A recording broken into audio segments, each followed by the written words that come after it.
Today we're going to go ahead and demonstrate to you one of our brand new items. To my right, you're looking at a countertop pasta noodle cooker.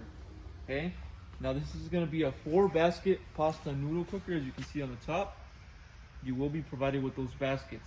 Okay, I'll go ahead and measure those baskets in a bit. Before that, I want to go ahead and talk about the front. As you can see, you have your adjusters over here on the front for the temperature.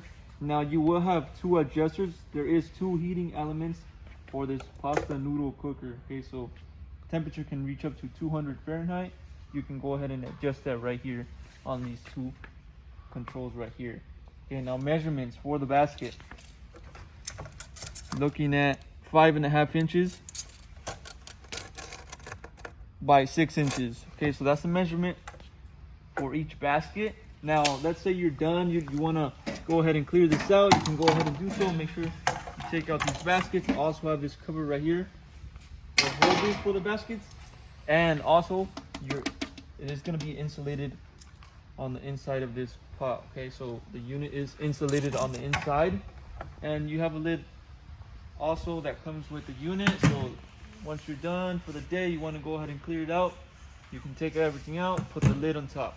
Okay, so very simple unit. You also have handles right here for you to be able to hold the unit. Okay, it is going to be a 4-basket. If you're interested in one of these units, go on our website, coolerdepot.usa.com. We'll update the price for this unit on our website. If you have any other questions, maybe regarding this noodle cooker, you can also give us a call and we'll help you guys out. Thank you for watching.